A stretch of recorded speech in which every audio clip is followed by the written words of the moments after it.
Thank you for tuning into the L. Henderson Real News Show, issues, views, and solutions. The L. Henderson Real News Show is designed for you to listen, learn, and invest your knowledge and skills in your community. The show's format will be clear and direct. Each show will identify a problem. It will determine who benefits from the problem. The show will also determine who is the victim. And finally, we will show you how to create a prioritized action plan for success that can change your life, family status, and community in 30, 60, 90 days guaranteed. The L. Henderson Real News Show will identify, address, and teach you how to resolve problems in education, economics, politics, religion, community development, and local, state, national, and international affairs. So I want you to stay tuned for the L. Henderson's Real News Show. Hello, viewers. This is Eldridge Henderson from the L. Henderson Real News Show. Part of being successful is dressing for success. This is why I want to tell you about Pennywise Cleaners, who's been serving the Southwest Jackson community for over 3 years at 4590 Raymond Road in Jackson, Mississippi. Pennywise delivers friendly service with a smile. Whether drop-off, drive-through, or delivery, Pennywise has got you covered. All work is done on-site using state-of-the-art equipment to keep you sharp and clean. A penny saved is a penny earned. At Pennywise Cleaners, located at 4590 Raymond Road, Jackson, Mississippi. For more information, the number is 601-372-0097. Pennywise Cleaners is a proud sponsor of the L. Henderson's Real News Show. Thank you, viewers, for tuning into the L. Henderson's Real News Show. And here we are again with real news. And I tell you, as I tell you almost on every show, this is the only show in the state where you're not going to get into propaganda like you hear in church every Sunday and hear from these politicians. I have a man here today that has some excellent information for all of you, and he is a local artist, a filmmaker, and a product of Jackson Public Schools, and his name is Mr. Chris Winfield. Mr. Winfield? Hey, pleasure to be here. I'm glad to have you here. My viewers are going to learn a lot of good things from you, and we're going to review the following, and I want you to think about it. We want to talk about your early history. I want to know why you decided to leave the state of Mississippi and return. And I understand that you had some great opportunities out there in the western part of the United States. Yes, sir. And I want you to tell us what is important about Jackson, Mississippi as you see it. And naturally, I don't want you to omit the fact that you had some good upbringing here in the state. And then we're going to talk about anything else we want to talk about. So briefly, sir, you tell me something about your early childhood and how you were able to move through Jackson Public Schools and then stop right there. Right. So a good way I was able to move throughout the system was because I was born into a military family. My mother's military, single parent home. My mother, she's a veteran, fought for our country, fought in the Desert Storm. So of course you know how the military works because you was part of the military, is that they move us around. Was born here in Mississippi. They moved us, our first destination, I think we moved to Texas. Then we moved to New York, Fort Hamilton, Army base in New York. Learned a lot of things there. And so if it wasn't for my mother and for her being in the Army, I think a lot of the things that I've learned today, the skills, the talent that I've acquired over the years is a reason why that I have such a wide experience in a lot of things. So I really thank my mother. Okay, Chris, now you don't know me very well. We haven't been talking too long. But now here you are telling me all about your mother, and I'm of the opinion that you most certainly had a father somewhere. What happened to your father? I didn't hear anything about him. Yeah, well, my father wasn't, he wasn't there, you know. So like I said, my mother, I think, divorced before we even moved from Mississippi. So, I mean, my father was never there. My father just passed, I think, a year ago. And right before he passed, we kind of got back closer together. So it was a huge gap in between. You know, he wasn't there maybe the majority of my life, maybe for 20 some years. So we got it back together on track, but it was good, but you know, it was kind of hard because as soon as we kind of got back good, that was when he passed. So I just thank the Lord that I was able to kind of reconcile with him before he left. Okay, well, Chris, I think that's a good explanation. Sometimes dads are not available. But viewers, I want you to understand, and you hear these people talking all the time about a mother can't be both, the mother and the father. And it appears that Chris here had a mother that was able to work for the United States of America as a soldier. She produced this young man, and he turned out to be one that I call a positive individual. So will you tell us basically what were you doing when you were in undergraduate school? What put you in the direction of film making, or were you in another major at that time? I think it was the arts. Because the arts kind of consist of a lot of things: music, film, you have painting, dance. So I was always an artist. I grew in love with art. That's something that kind of grew up, you know, over the Army base. Even when I lived in New York, seeing all these graffiti, beautiful paintings on the buildings is something that inspired me. So learning about art and then really getting into film, it kind of was connection, because film is art. You know, art is music, art is a lot of things. So that's how I got into film. Well, that's real good, but let me tell you something. We talked a few minutes earlier, and you were telling me how you are and have always been a progressive thinker. Tell the audience, or our great listeners, about that story that you shared with us about President Obama before he was known. That's a real good story. Yeah, Talk to me about okay. it. So I was at Jackson State, and it's still friends to this day talk about this story. I was at Jackson State, graphic design major, and we was designing magazine ads, and I did an ad based on Barack Obama before he became president. So this was 4 years before he even became into office. So I did an artistic magazine layout, which had a $100 bill with President Obama in the middle of the dollar bill. And when I presented it in front of the class, my teacher immediately just was not feeling the project at all. I mean, he thought that a black man could never become president. He never knew who Obama was. And he said, specifically, I think he told me in front of the whole class, he said, not trying to be downing anything about the struggles of black, but he said, I don't feel that a black man is going to become president or ever will become president. So once he told me that, we kind of had our little debates. We went on our separate ways, and I still remember him to this day. So I never forget that. Well, let me tell you something. I hope this gentleman is not dead. I want you to find him, and you get another dollar bill. You put the current president's picture in it and give it to him and sign it. Right. You ought to do that. Is that joker dead yet, to your knowledge? No, I don't know where he's at. Come to find out, he was teaching at Jackson State, and he was a photography teacher, and it turned out that he actually left Jackson State like a couple years after that happened.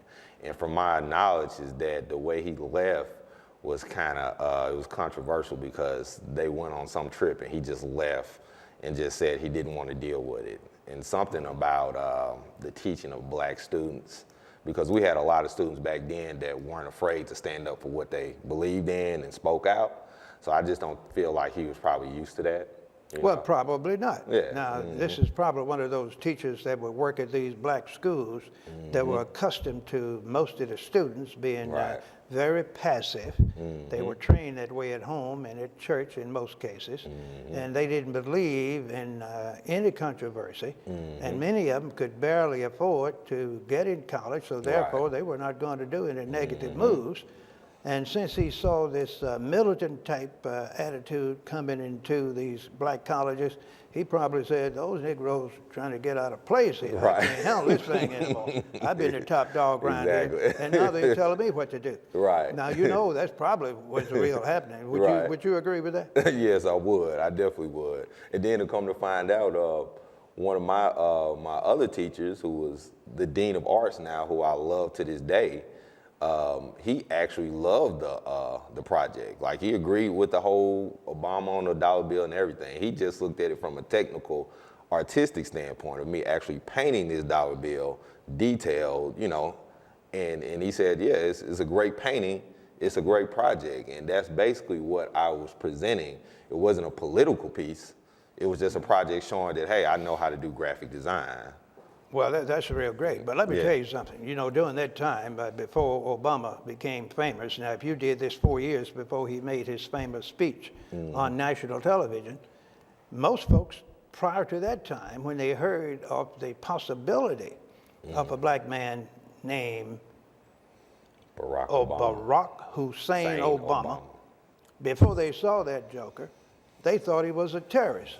Say, can't no terrorist become a Right. president? And then when people start actually seeing Mr. Obama or President Obama, they found out he had a terrorist name.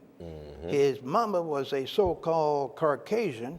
Yep. His dad was a so-called African. And this joker had a Middle Eastern name, and he was black. Exactly. And that is not a combination in the minds of most people at Exactly. that time to Exactly. be a person that would become president. And he Exactly. fooled 90% of the people. Now, since you had that foresight, have you thought about contacting Obama and telling him this story so he can give you a job as the national filmmaker?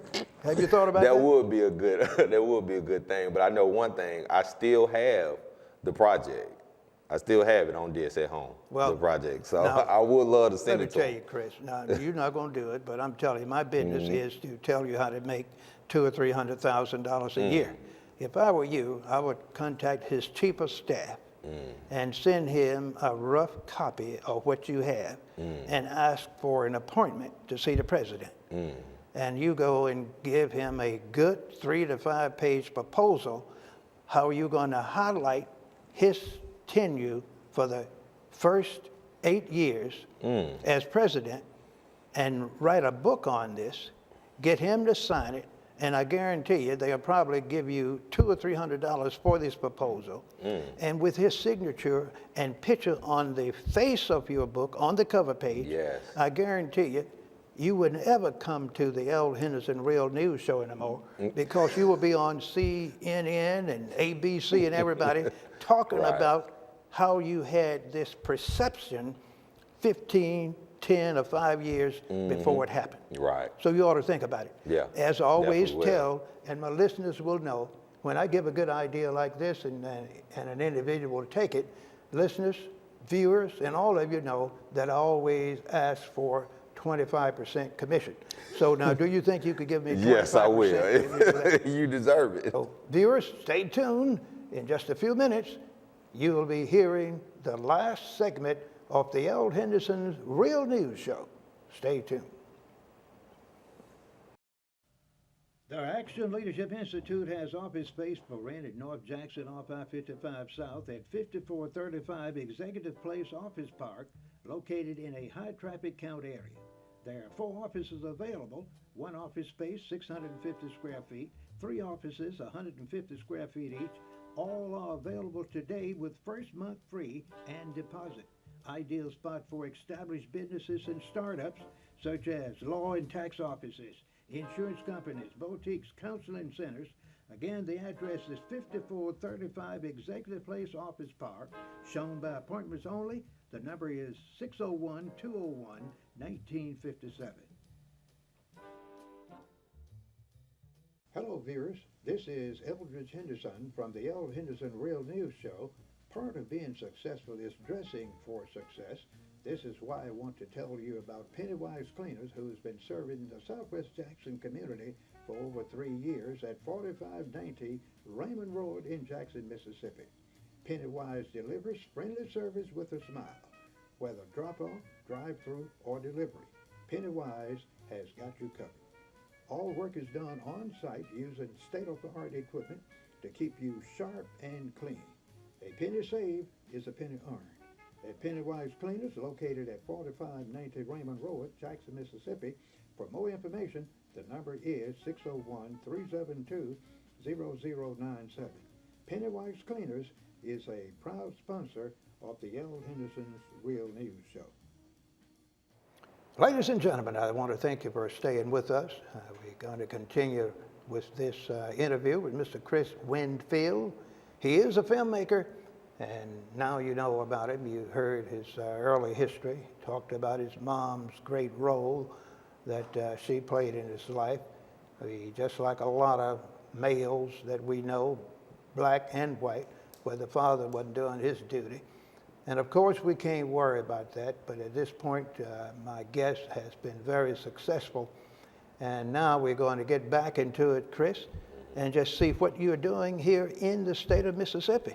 And I want you to tell us, before we get into this part, why did you leave Mississippi and get this training up there in the West? Why you didn't stay here in Jackson and get the training that you have in your area of, I call it your area of concentration and expertise? I mean, hey, I wanted to stay in Jackson, but trust me, I did, but a lot of things that I wanted to learn just wasn't being offered in Jackson, like film school and film classes, certain things like that, you know, so a lot of those classes and degrees just weren't being offered at some of the schools down here.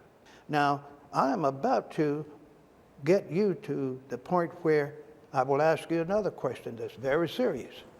Do you think you're a prophet or have the prophet potential? Do I think I have a prophet potential?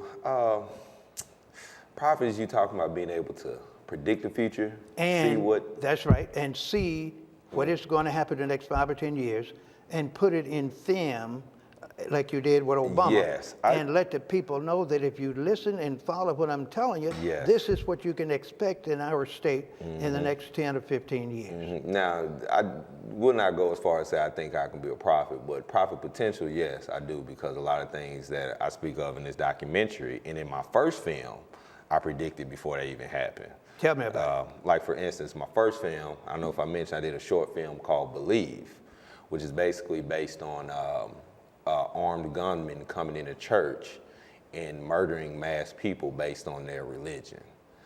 I wrote that movie 2 years before that Charleston shooting. The Charleston shooting with the church? Right. Basically, my movie was exactly like that real life event. The only difference is that he killed those people over race. In my movie, they killed them over faith. Over faith. Over faith. He was of another religion. There you go. And here these folks practicing or attempting to practice Christianity. Now, I didn't say they were doing nothing but practicing, right? So therefore, you find that they were probably acting as Christians. There are very few real practicing Christians in America and the world. I have been telling my viewers for years, Mr. Chris, that most of the so-called Christians don't even know the 10 Commandments, because the pastors tell them, don't worry about what the Bible says, that's my job, and I'm going to tell you what you need to know. And if you want to get this information, you keep me working as your pastor, pay your tithes and offering, and I will make sure you know what you need to know, and you'll go to heaven when you die. Now, my listeners get tired of hearing this, but I've heard it all my life, and you can look at me and tell I've been around a long time. So now, that's why I say you're a prophet. See, a lot of times when you're a prophet, you don't think you are as important as you are.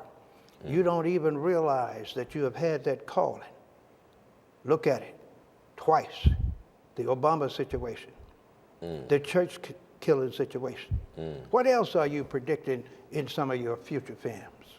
Oh, well, it kind of gets a little scary sometimes. Let's talk about it. Yeah, because the documentary, I'm trying not to predict anything, because what I predict are the kind of visuals that I kind of have subconsciously is not a better Jackson, as to say. It's not a Jackson I see that is just really prospering in the future. I mean, I feel like Jackson will be better, but I feel like in the future I see something that's not as good as how we think it should be. Chris, let's do it this way. Yeah. Now, since I have declared through your action that you are a prophet, don't you know if you make a film talking about something that's going to happen in Jackson that is not as positive as you think, that some progressive individuals will look at that film and say, I'm going to make sure this doesn't happen. Right. Because it happened once. Yes. It's not going to happen again on my watch. That's what some young person will say. And in 5 or 10 years, this person will eventually become a mayor or what we call a congressman or an alderman or on the local city council. And they will listen to what you said 10 or 15 earlier, 10 or 15 years earlier. So you see, you don't even realize the power you have as a filmmaker and what I call a futurist. You have the views in your subconscious mind of what's going to happen to the city of Jackson. And if it's not as positive as it ought to be, sometimes that's good news. The Lord always talks about the bad times. Say, if you don't repent, you're going to go to hell. If you don't love your neighbor as yourself, something bad is going to happen to you. If you don't give and serve and help others first, you're going to be condemned as a selfish person. If you have a talent and don't use it, you're going to lose that talent. I don't want you to cease being a filmmaker and get you a job working at one of these local companies making the minimum wage and a quarter. Do you want to do that, sir? No, I don't. Well, then, you continue to be a prophet, and you make a film on anything you want to make it on, and I guarantee you, you'll be successful.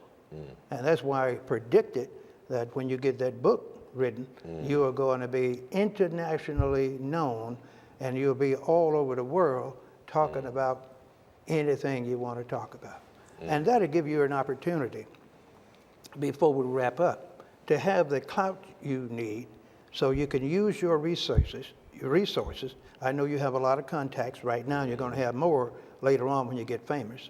And you can pool your resources with others, create your own film production companies, and have a system-wide, worldwide film production company and make films on religion, economics, politics, community development, and use that futuristic strategy that you have in your system and don't even recognize it, and tell the people in the world what they need to do in America, in Asia, Africa, the Middle East.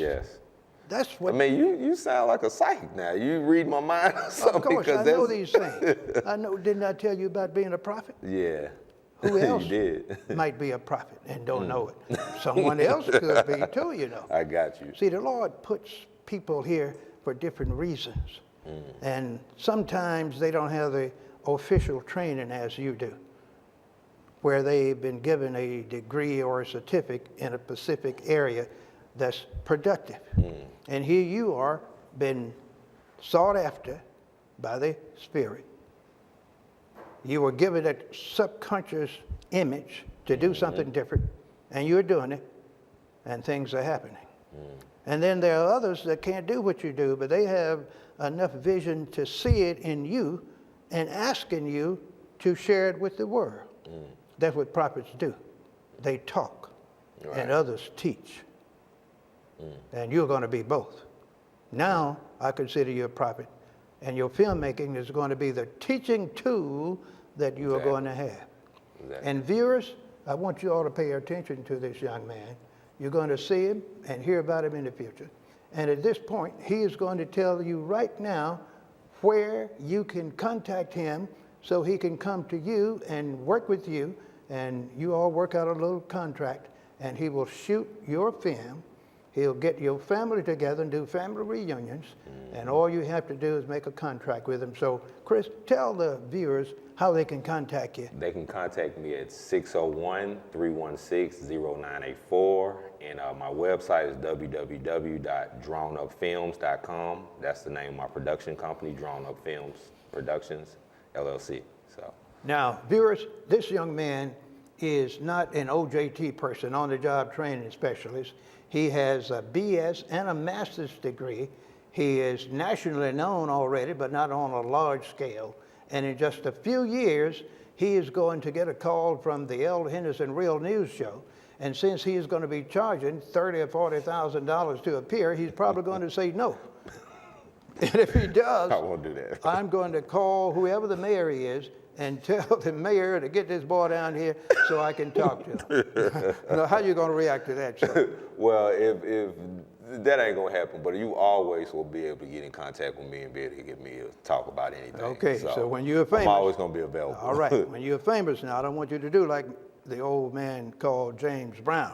Oh, no. When he used to be on the chilling circuit, all through Jackson, making $5 a night with a 4-hour show. Right. And time he got famous, he wouldn't even go to the same little club in Jackson on Ferry Street unless they paid him $10,000. And I just used his name because he is dead. I'm not going to talk about some of those guys I know that's alive today. As the listeners know, I've been around a long time. And I was called the person that was born during the segregated times. Yes. And as I wrap up, we're in the so-called integrated times, which doesn't mean anything, but segregation in integration. So that's what it's all about, viewers.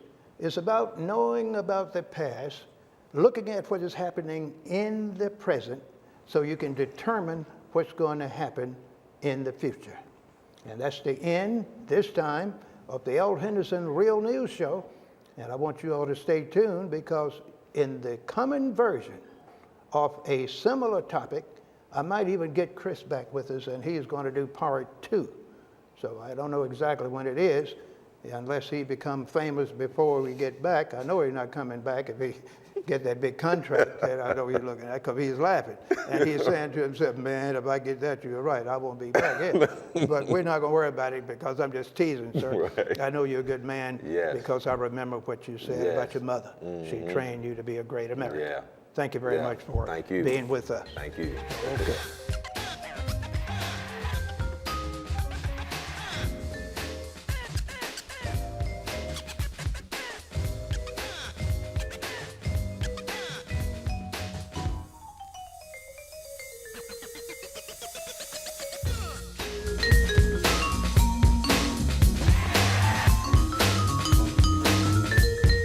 Decent paying job, but one thing that killed it, and that was white privilege.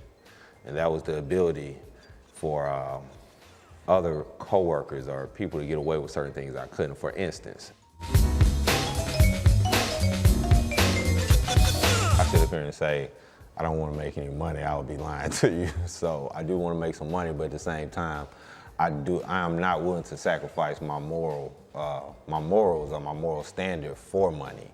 Meaning, like, I love to make films, but you're not about to catch me making no porno because they're paying me money.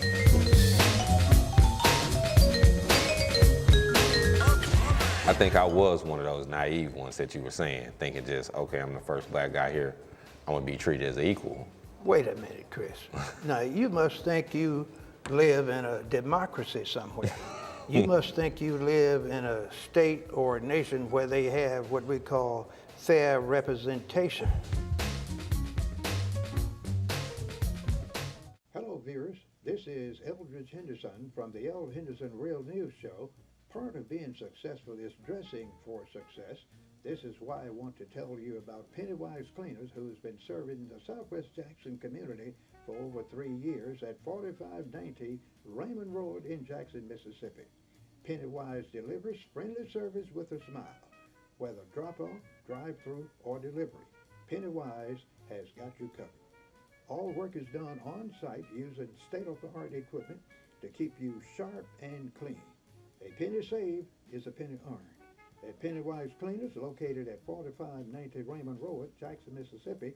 For more information, the number is 601-372-0097. Pennywise Cleaners is a proud sponsor of the L. Henderson's Real News Show.